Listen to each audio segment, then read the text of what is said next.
신앙생활할 때 열심을 낸다. 열심을 내는 거 좋지요. 언제든지 최선을 다하는 그런 복음 전도 또 목회 여러 가지 좋잖아요. 그런데 그 열심을 내는 것도 좋지만 항상 먼저 섬겨야 될 것이 뭐냐면 하나님 아버지의 약속과 명령을 잊어서는 안 된다는 겁니다. 사람이 젊었을 때는 육신의 혈기 때문에 열심을 낼 수도 있어요. 그것이 잘못된 열심이었을 때는 어떻게 되느냐. 바울도 굉장한 열성분자였죠. 그런데 그 잘못된 열심이었을 때는 엄청난 문제를 야기시켰다. 부활하신 예수를 만나기 전에 바울의 열심은 오히려 그가 복음을 전할 때 엄청난 그 대가를, 다시 말하면 부활하신 예수님을 만나기 전에 자기의 잘못된 그 보응을 고스란히 받을 수밖에 없었다 하는 부분을 우리가 올바로 알아야 됩니다. 그래서 내가 먼저 언제든지 하나님의 명령에 얼마나 순종하고 사느냐, 얼마나 약속을 전적으로 믿느냐, 이것이 선결되어야 된다. 그렇지 않으면 그 약속을 믿고 명령에 순종한다는 이걸 잊어버리면 내 생각이 앞서가지고 또 내 계획에 나 스스로를 맡겨버리는, 그래서 성경을 떠난 열성이나 또 어떤 양의 열심 다해도 오히려 나를 부르신 주님의 뜻과는 벗어나게 되는, 그래서 나에게는 유익이 없는 어리석은 화가 된다, 진노가 된다라고 우리가 성경을 통해서 올바로 알아야 됩니다. 그래서 주님이 교회들에게 하신 말씀을 보면은 그러나 내게 이것이 있으니 즉 내가 니골라파의 행위를 미워하는 것이라 나 역시 그것을 미워하노라. 그랬어요. 주님이 미워하는 니골라파가 뭔가? 우리가 자칫 잘못하면 그랬던 그 신학의 사조 때문에 잘못 갈 경우가 많이 있습니다. 그런 경우가 대부분이라고 해도 과언이 아니죠. 그럼 도대체 니골라파가 뭐냐 하는 겁니다. 니골라파란 말은 니콜라라는 사람을 말하는 건데, 그 초대 예루살렘에 있던 그 교회에 보면 7 집사 중에 한 사람이 니골라라는 사람이 있어요. 이 사람은 안디옥 사람인데, 안디옥 사람이 이방인이죠. 이방인인데 예루살렘에 와서 이제 그가 하나님의 거룩한 말씀을 통해서 회개하고 그리고 성령 받고 7 집사 중에 하나가 됐다 겁니다. 그래서 집사라는 이 직분을 감당하는 사람을 사도들이 7명을 선출했는데, 거기 보면은 자격이 그래요. 자격이 먼저 성령이 충만해야 된다. 성령이 충만해야 된다는 말은 하나님의 말씀을 통해서 책망을 받고 회개해야 돼. 회개하라.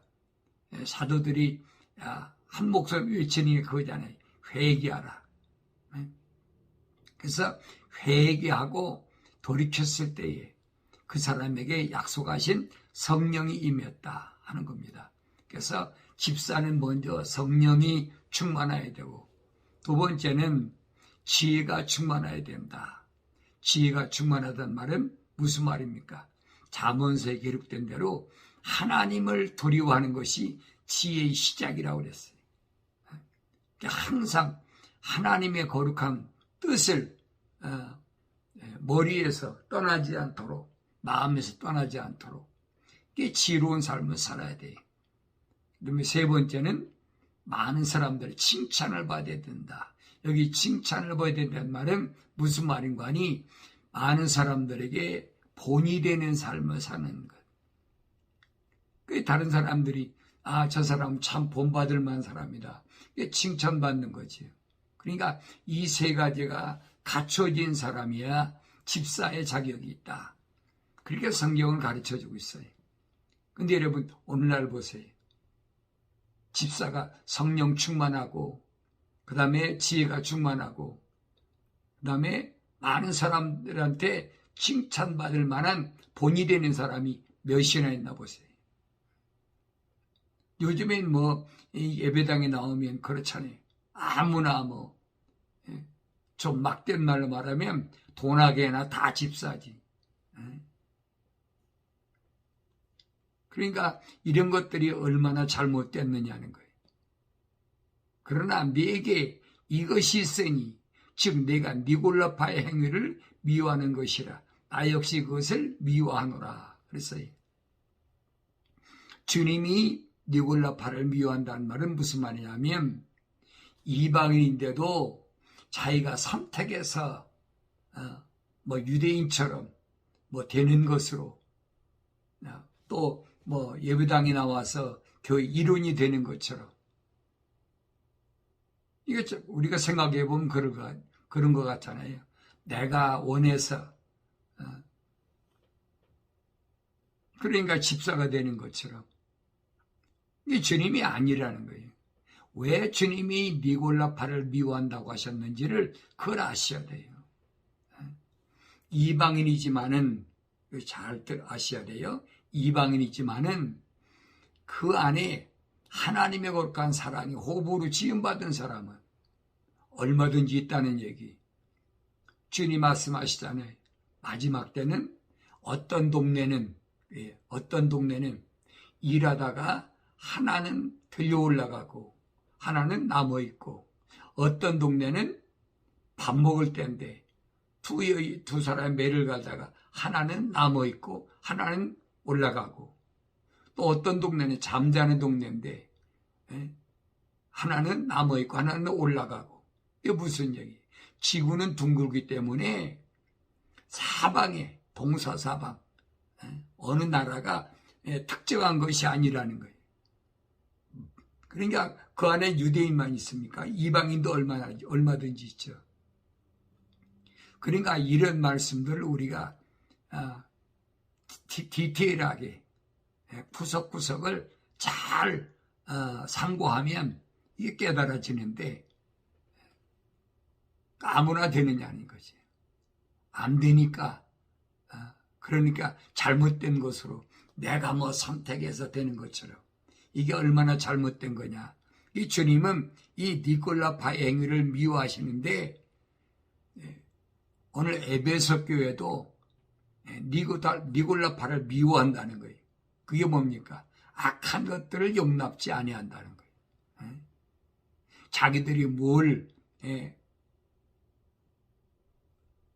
선택해서 되는 것처럼 이게 얼마나 잘못된 것인가 하는 것을 설명합니다.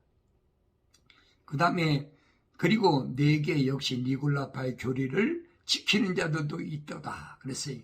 니골라파의 교리를 지키는 자들.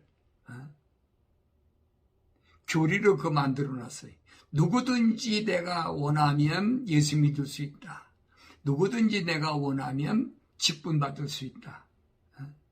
이 교리로 지정해놓은 데가 있잖아요. 이거 주님 미워하신다는 거예요. 주님 미워하신다는데 왜 그런 짓을 합니까? 내가 그것을 미워하노라 그랬어요. 니골라파의 교리가 뭐예요? 누구든지 그래. 아무나 내가 선택해서 하나님의 자녀가 되는 것처럼 내가 선택해서 예수 십자가 보혈로 죄사함 받고 구원의 반열에 들어서는 것처럼 이 얼마나 잘못된 얘기예요. 그러면서 회개하라. 그리하지 않으면 내가 네게 속히 와서 내 입의 칼로 그들과 싸우리라 그랬어요. 회개하라. 네 생각과 마음과 삶의 가치관이 땅에 있지 말고 하늘로 돌이키라는 거예요. 그게 회개예요. 지상에서 백날 돌이키면 뭐 할 겁니까? 동서사하면서 뺑뺑 도는 것밖에 더 있어요? 회개하지 않으면 이 말입니다. 내가 속히 와서 내 입의 칼로 그들과 싸우겠다. 하나님 입에 칼이 뭐예요? 말씀이잖아요. 바울은 뭐라고 합니까? 좌우에 날쌘 어떤 예리한 검보다도 더 날카로운 숨은 관절, 골수까지 다 쪼갤 수 있는 그거 누가 당하겠습니까? 사탄 마귀도 이 말씀 앞에 꼼짝 못하고 떠나버렸잖아요. 이게 엄청난 주님의 약속인데 우리는 요한계시록 이 말씀 읽으면서 그냥 지나가 버려요. 주님이 복음서에서 말씀하시잖아요. 세상의 교리를 가지고 세상에 사는 삶의 이치를 가지고 계속 얘기하는데 예수님 말씀하시잖아요. 나는 나의 교리로 얘기한 것이 아니다. 만약에 회개하지 아니하면 하나님의 말씀으로 말씀의 칼, 성령의 칼로 그 앞에 누가 서겠습니까? 여지없이 멸망하는 거죠. 그래서 이들이 내세우는 성경 구절이 뭡니까? 요한복음 3장 16절이잖아요. 우리는 어렸을 때부터 옛날 동요 부르듯이 주일학교에서 또 유치원에서 가르치는 게 그거죠. 하나님이 세상을 이처럼 사랑하사 독생자를 주셨으니 누구든지 예수 믿으면 멸망하지 않고 영생을 얻으리라. 요한복음 3장 16절. 이거 달달달 동요 외듯이 외잖아요. 그러니까 이런 음악을 가지고 사람들 내리 속에 마음속에 무엇이 심느냐. 누구든지 하면 내가 선택하면 되는 것처럼 그렇게 미혹하고 있다는 얘기. 이게 얼마나 잘못된 것이냐. 주님이 분명히 미워하신다고 2번씩이나 교회들에게 말씀하시잖아요.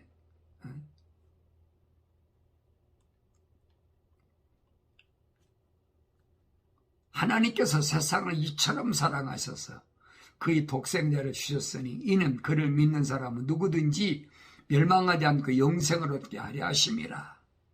주님이 하신 말씀이. 근데 이 말씀이 무슨 말씀인가를 알아들을 수가 있어야 되지. 하나님께서 자기 아들을 세상에 보내신 것은 왜 보냈느냐? 세상을 정죄하려 하심이 아니요 그를 통해 세상이 구원받게 하려 하심이라. 그러니까 요한복음 3장 16절 17절만 읽어보면 세상 사람 다 구원시키려고 오신 것 같아요. 그러니까 성경 전체를 읽어봐야지. 하나님의 사랑이 호흡이 안 들어간 사람을 하나님이 어떻게 성령 받게 하시고 구원 받게 하십니까? 그 말이 안 되는 얘기잖아요. 하나님께서 자기 아들을 세상에 보내신 것은 왜 보냈어요? 요한복음 17장에서 주님이 잘 말씀하시잖아요. 아버지께서 아버지의 사람들을 내게 보내줘서 내가 그 사람들에게 아버지의 말씀을 줬습니다. 아버지의 말씀을 전달했다는 거예요. 그러니까 그 말씀을 그들이 믿었습니다. 그랬어요. 이게 주님이 하신 말씀을 우리가 올바로 알아야지. 너희가 나를 선택한 것이 아니라 내가 너희를 선택했다라고 주님 말씀하시는데 성경을 전부를 안 읽고 앞부분만 하나 읽어놓고 그렇게 사람을 혼돈하게 만드는 이게 사탄 마귀 전략이라 이 말이에요. 그 성경을 전체적인 것을 우리가 읽어보고 창세기 1장 1절부터 요한계시록 22장 다 읽어보고 이 말씀이 뭘 말씀하는지를 퍼즐을 맞춰야 된다는 얘기. 그렇지 않으면 속아 넘어가요.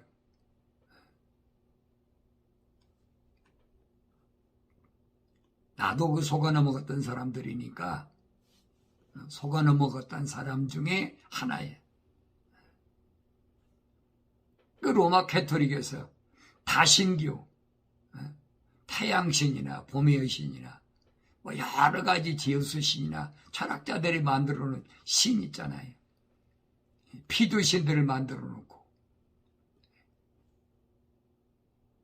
그러면서 그 유대교하고 합작해서 만드는 게 로마 캐토릭이잖아요. 로마라는 정치 세력하고 유대교하고 합작해서 만들어 놓은 게 그게 로마 캐토릭이라 이 말이에요. 그 캐토릭에서 떨어져 나온 게 누구냐?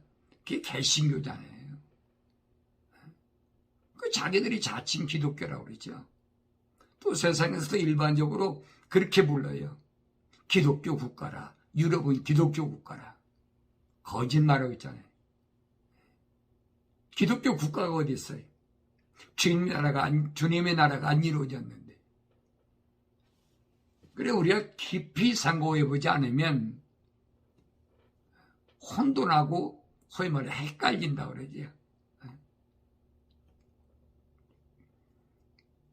아들을 믿는 사람은 정죄를 받지 아니하나 그랬어요. 아들을 믿는 사람. 아들을 누가 믿어요? 유대인들이 믿었나요? 예수님 유대인 중에 오셨는데 유대인들이 믿었습니까? 안 믿었잖아요. 이방인들을 믿잖아요. 백부장도 예수님이 십자가 못 박아 죽으실 때 그는 참으로 하나님의 아들이었다. 아들을 믿는 사람은 정죄를 받지 아니하나 그랬어요. 아들을 믿는다는 말은 무슨 말이야 하셔야 돼요. 구약에서 선지자들을 통하여서 하나님께서 분명히 메시아를 보낸다고 약속하신 거거든요. 그 약속을 믿는 사람이 아들을 믿을 수 있는 거지. 그 약속을 믿지 않는 사람 아들을 안 믿어요. 예수님께서 아무리 내가 아버지께로부터 나와서 세상에 들어왔다가 나는 다시 아버지께로 가노라. 그거 믿습니까? 안 믿죠. 하나님의 아들 자체가 이 세상에 오신 것을 안 믿는다면 그게 구약의 선지자들이 아무리 얘기해도 믿습니까? 이사야 선지자를 통해서 분명히 약속하셨잖아요.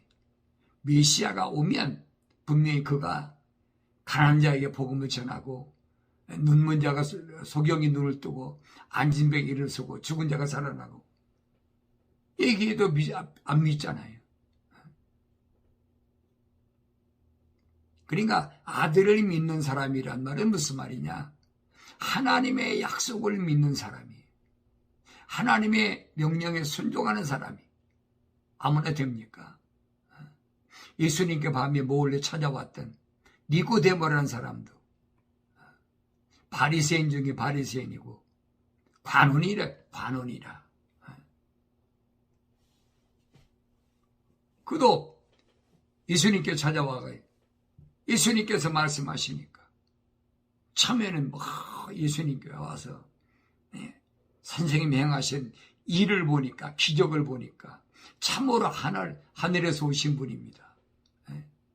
그러자 예수님께서 하늘 그래 사람이 물과 성령으로 거듭나지 않으면 하나님 나라를 볼 수가 없어요. 니고데모가 깜짝 놀라가지고 내가 나이가 이렇게 많이 먹었는데 어머니 뱃속에 또 들어갔다 나와야 됩니까? 안 믿잖아요. 믿을 수가 없지요. 왜냐하면 유대인들은 토라, 모세 오경을 공부한 것이 아니라 어려서부터 각색된 토라, 그게 뭐냐면 미시나이와 탈무드라는 얘기. 그러니까 하나님 말씀을 안 믿는 거지. 예수님 오셨을 때도 안 믿었어요. 제사장들이나 아니면 서기관들이나 이 사람들이 예수님께서 베들레헴, 유대 땅 베들레헴에서 오신다라고 분명히 기록되어 있다는 거 알면서도 어디가 나래비 섰습니까? 헤롯 공에 가서 나래비 섰잖아요. 권력의 나래비 섰단 말이에요. 그들이 그 말씀들을 믿었다면 유대다 베들레헴에 가서 대기하고 있겠지요. 그런데 이방인들, 동방에서 천문을 연구하던 이방인들은 그 멀리 찾아와서 아기 예수를 만나는데, 또 들에서 양치던 목동들은 하늘의 별을 보고 찾아와서 아기 예수를 만나는데, 제사장이나 아니면 바리새인이나 선생들이지요. 그들은 알면서도 안 하잖아요. 유대다 베들레헴이 있었습니까? 그들이 모르고 유대다 베들레헴이 안 갔습니까? 알면서도 안 갔어요. 동방박사 세 사람이 묻잖아요. 그러니까 헤로드 왕이 묻잖아요. 헤롯이 데려다가, 야, 성경에 뭐라고 기록되어 있느냐? 그러니까 뭐라고 그럽니까? 유대다 베들레헴입니다. 아는데도 그들은 헤롯 궁에 머물면서 권력의 줄을 서기 바빴다는 얘기예요. 안다고 여러분 하나님 말씀을 믿고 따르는 게 아니에요. 지식으로 아는 사람 얼마든지 있죠. 오늘날도 똑같아요. 성경 안 읽는 사람이 얼마나 많아요. 그렇게 많아도 성경 말씀이 기록된 하나님의 약속을 믿는 사람은 몇이나 돼요. 하나님 명령에 순종한 사람이 몇이나 됩니까? 다른 사람 말할 필요가 없어. 내가 어떠냐니 내가 과연 하나님의 약속을 믿고 하나님 명령에 순종하는 사람인가? 우리 주님이 다시 오시겠다고 약속하신 말씀을 내가 믿는 사람인가? 2000년 전이나 지금은 똑같아요, 여러분. 아들을 믿는 사람은 정죄를 받지 아니하나 믿지 않는 사람은 이미 정죄를 받은 것이라.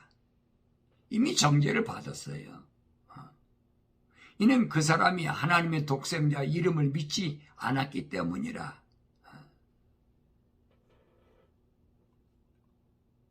예수님이 정죄하신 것이 아니에요. 이것이 정죄라. 즉 빛이 세상에 왔으나 사람들이 빛보다는 오히려 어두움을 더 사랑하니 이는 그들의 행위가 악하기 때문이라. 자기들이 믿고 싶어 믿는 게 아니란 말이에요. 그러니까 이런 부분을 우리가 올바로 잘 아셔야 돼요. 오늘도 마찬가지. 우리가 내가 대대로 우리 집안이 개신교 집안이라 그래서 내가 예수 믿게 됐다. 착각하지 말란 얘기. 그러면 에서는 이삭의 아들이 아닙니까? 이스마엘은 아브라함의 아들이 아닙니까? 그거 아니잖아요. 이 부분을 사도 바울도 몰랐어요. 부활하신 예수를 만나고 나서 하나님 말씀을 다시 조명하고 다시 상고해 보니까 그때서 눈이 열려서 알게 됐다라고 사도 바울이 고백하잖아요. 악을 행하는 자는 누구나 빛을 미워하며, 그렇죠? 악을 행하는 자가 누구예요?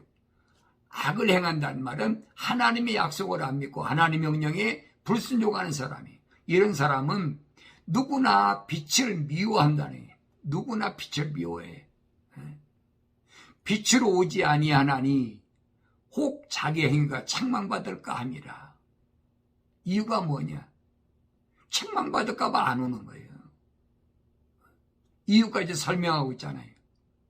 진리를 행하는 자는 누구나 빛을 미워하며 빛으로 오지 않으니 이는 하나님 안에서 행한 자기 행위를 나타내고자 함이라고 하시더라. 글쎄.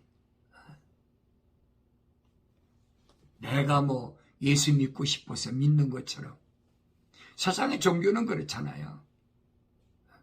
절에 가는 거나 아니면 마호메시나 세상에 종교들 많잖아요. 피조신을 선택하는 것은 내가 선택할 수 있지만은 창조주 하나님은 내가 선택해서 되는 게 아니라라고 성경은 설명하고 있어요. 이런 부분을 우리가 올바로 잘 알아야 혼돈하지 않는다 이 말이에요. 내가 예수 믿을 수 있는 것은 내가 내 어머니 못해 있을 때 다윗이 말한 것처럼 하나님께서 기묘하게 나를 만드셔 지으셨다는 거예요. 그리고 내 이름을 하나님 책에 기록했다는 거예요. 그러니까 내가 예수 믿을 수 있는 거지. 하나님의 사랑으로 지음받은 야곱을 보세요. 야곱이 하나님의 사랑으로 지음받았다고 그래가지고 그가 금방 뭐가 됐습니까? 안 됐잖아요. 세상에 나와보니까 자기 형 에서가 아버지한테 훨씬 사랑받는 거예요. 그러니까 아버지의 뭐예요? 그 축복권을 가로챘잖아요.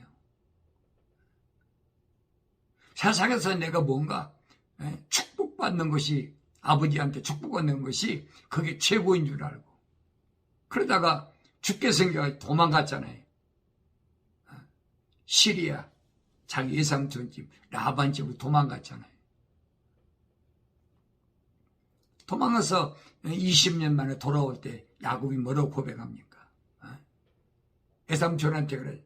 내가 20년 동안에 예삼촌한테 10번이나 내가 속아가지고 죽을 고생했다는 거죠. 그리고 그가 20년 만에 돌아올 때 약복강가에서 천사와 씨름하다가 천사를 이기고 나니까 내 이름이 뭐냐? 야곱입니다. 야곱이란 말은 무슨 말이냐? 거짓말쟁이라고. 나쁘게 표현하면 사기꾼 도둑놈이라는 거예요. 이게 다시는 야곱이라고 하지 말아라. 그러니까 이사야 선지자는 그러잖아요. 지렁이 같은 너 야곱아. 왜 지렁이 같은 야곱이라고 했을까? 지렁이는 땅속에 살다가 20년 되면은 그가 뭘로? 매미로 부화되는 거예요. 그러니까 지렁이 같은 너 야곱아 그러잖아요. 이게 20년 만에 약복강가에서 천사와 씨름을 이기니까 천사가 내 이름이 뭐냐? 야곱입니다.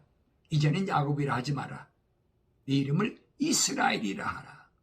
그 이스라엘의 이름이 처음 시작된 게 거기에요. 이스라엘 뭐예요? 이긴 자, 승리한 자, 거룩한 자. 그러니까 이런 내용을 모르면 우리는 성경 읽으면서도 이스라엘은 민족적 이스라엘로 잘못 알고 있다 이 말이에요. 그게 아니잖아요. 그게 주님이 하신 말씀이고요. 너희가 나를 선택한 것이 아니야. 내가 너희를 선택하여 임명하였나니 이는 너희로 가서 열매를 맺게 하고 너희 열매가 남아있어 너희가 나의 이름으로 아버지께 구하는 것은 무엇이든지 그분께서 너희에게 주시게 하려는 것이니라.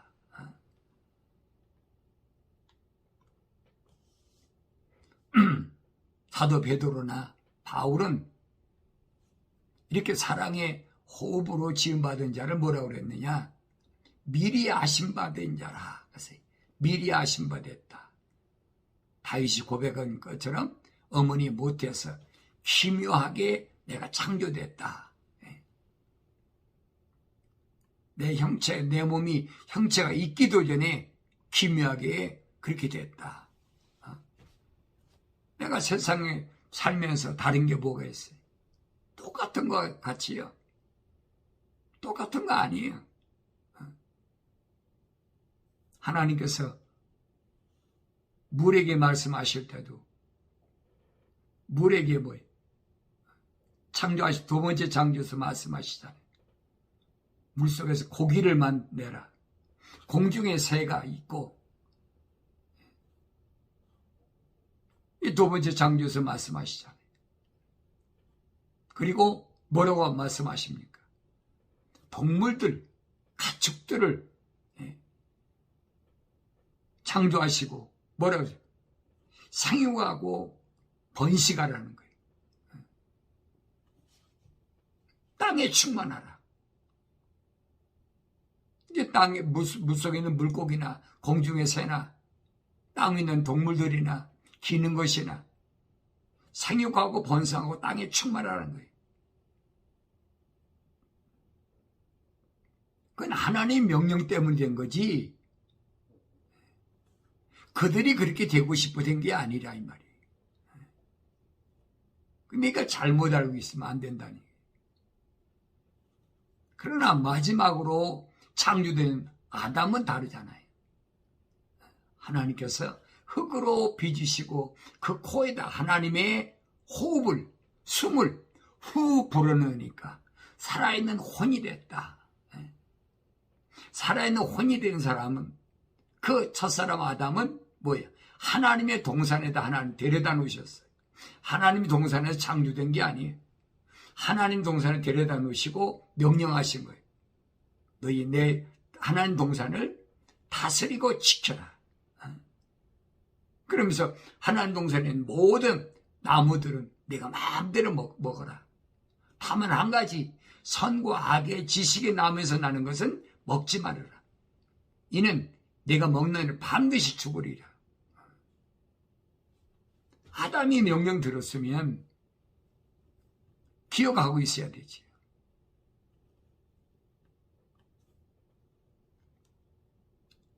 하나님께서 창조하실 때 아담 한 사람만 혼으로 창조했다. 호흡으로 창조했다. 그 나머지도 다 마찬가지.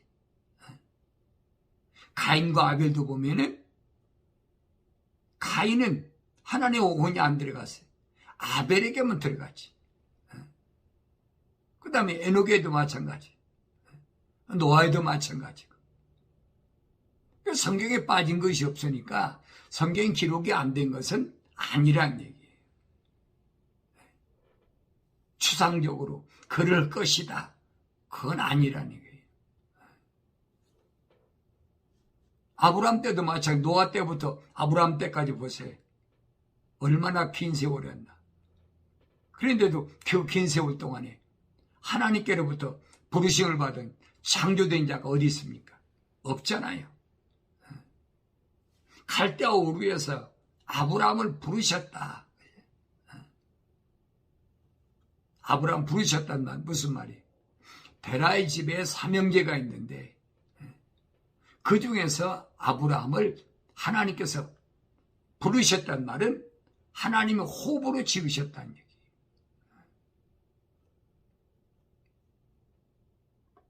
이 모든 것들은 다 약육강식이지요. 약육강식.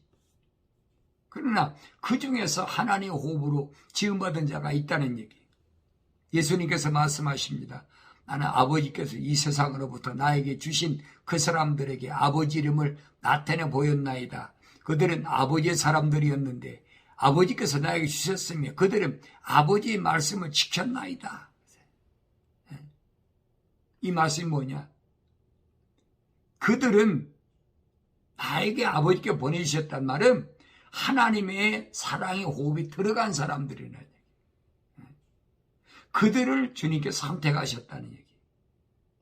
그래서 그들에게 내가 아버지의 말씀을 전했는데 그들이 그 말씀을 지켰다는 얘기. 이제 그들은 아버지께서 내게 주신 모든 것들이 다 아버지께로부터 온 것임을 알았나이다. 왜? 하나님 호흡이 들어갔으니까 알았지요. 내가 믿고 싶어서 지식으로 내가 뭐 얼마나 지식이 있다고 하나님을 압니까? 믿습니까? 어림도 없는 얘기예요, 여러분. 세상에서 철학이나 과학을 통해서 학사, 석사, 박사학위 다 뒤집어 써도 안 되는 거예요, 여러분. 하나님의 사랑의 호흡으로 들어가지 않은 사람은 절대 안 돼. 사도 바울이 말하자니 고린도 지방에 있는 교회들에게 부르심을 받은 교회들에게 뭐라고 합니까? 하나님이 부르신 자들은 그렇게 똑똑하고 잘나고 뭐 많이 배운 사람, 부잣집에 낳은 사람 그게 많지 않다는 거예요. 이사야 선지자가 그랬다. 메시아가 오면 가난한 자에게 복음이 증거된다. 그 말씀들을 사도들이 뭐라고 얘기를 했는지를 우리가 성경을 통해서 올바로 읽고 깨달아야 된다는 거예요. 분명히 그들에게 아버지의 말씀을 전했는데 그들은 그 말씀을 영접하여 받아들였다는 얘기예요. 내가 아버지께로부터 온 것을 분명히 알았으며 또 아버지께서 나를 보내신 것을 믿었나이다. 그랬어요. 주님 하신 말씀인 거예요. 나는 그들을 위하여 기도하나이다. 나는 세상을 위하여 기도하지 않습니다. 다만 아버지께서 내게 주신 자들을 위하여 기도하나이다. 이는 그들이 아버지 사람들이기 때문입니다. 왜 주님이 말씀하셨어요? 이미 구약에서 에레미야 선지자를 통해서 하나님이 분명히 말씀하셨어요. 그러므로 너는 이 백성을 위하여 기도하지 말라. 그들을 위하여 부르짖거나 기도하지 말라.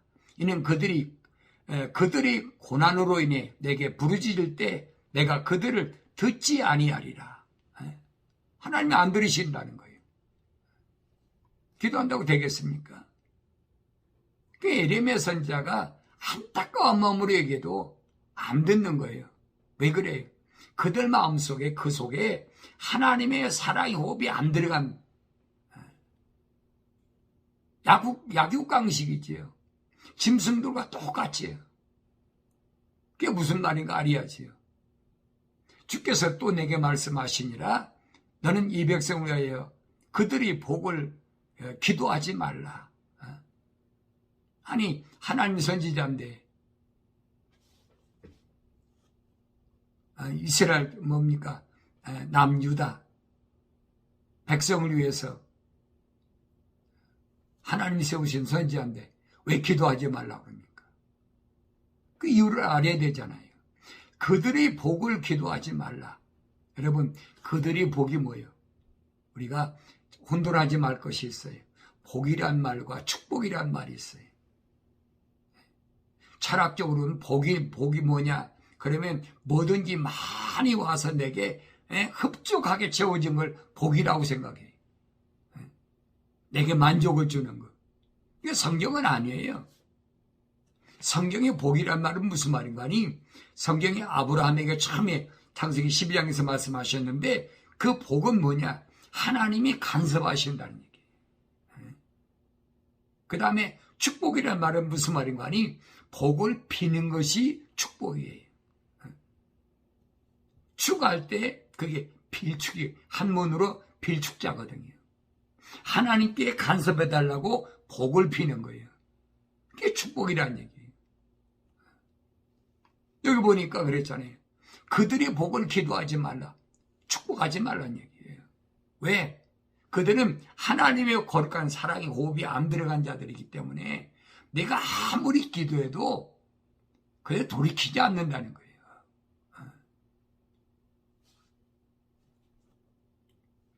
그래서 축복과 복을 혼돈하면 안 됩니다. 요즘에 그러잖아요. 하나님 축복하십니다. 이게 얼마나 무식한 얘기인 줄 아세요? 하나님은 어떻게 축복하세요?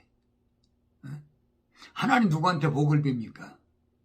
하나님 자신이 복의 근원인데 피조물이 구한다고 하나님이 간섭하십니까?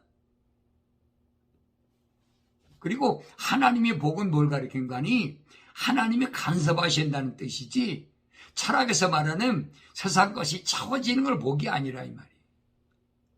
이거 혼돈하면 안 돼요. 근데 부흥사들이 뭐래? 부흥회하면서 뭐예요? 나도 그랬으니까. 근데 나는 하나님 축복하신다는 말 안 했어요. 그때 이미 알았기 때문에. 하나님은 복을 주시는 분인데 그 복은 뭐냐면 내 마음대로 살아가라 주시는 것이 아니라 나를 간섭하신다는 거예요. 어떻게? 천사를 통해서 구체적으로 간섭하세요. 내가 만약 거룩하지 않는다? 그럼 여지없이 하나님 진노가 임하는 거지. 북이스라엘을 아수를 막대기라고 그랬잖아요. 거룩해야 될 백성이 거룩하지 않으면 하나님이 진노가 임하는 거지요. 그러니까 이 부분을 잘 알지 못하면 우리가 큰 혼란에 빠진다는 거예요. 하나님께서 축복하신다는 말은 사탄 마귀가 만든 말이에요. 하나님 축복하시는 분이 아니에요. 하나님은 뭐예요? 복 주시는 분인데 그 복이 뭐냐면 하나님께서 나의 모든 삶을 간섭하신다는 거예요. 간섭하신다. 그러니까 욥도 하나님 간섭하시니까 10남매 다 죽어도 자산 다 날라가도 몸의 병들어도 왜? 욥이 고백하잖아요. 내가 전에는 주의 말씀을 귀로만 들었는데 이제는 내가 주를 바라보게 됐습니다. 신앙의 단계가 듣는 단계에서 바라보는 데 소망의 단계로 팍 성장했다는 얘기예요. 하나님 간섭하시는 거예요. 오늘 나는 어떤가? 아직도 짐승처럼 땅에서 뭘 먹을까 입을까 마실까 하면서 그러고 살아가나? 만약에 하나님의 사랑의 호흡이 내게 들어왔다 그러면 하나님 간섭하시는 거죠. 누굴 통해서? 천사들 통해서 간섭하시는 거예요. 비즈니스 뒤집어 엎어버리고 건강한 몸도 병들게 해버리고. 왜? 그래야 그렇게 거룩한 생각으로 바뀌어지니까. 이런 말씀들을 우리가 올바로 깨달을 때 내가 생각했던 대로 뭔가 되지 않아도 낙심하고 절망하고 좌절하지 않고 오히려 하나님 앞에 감사하는 그런 삶을 살게 되는 줄로 믿습니다.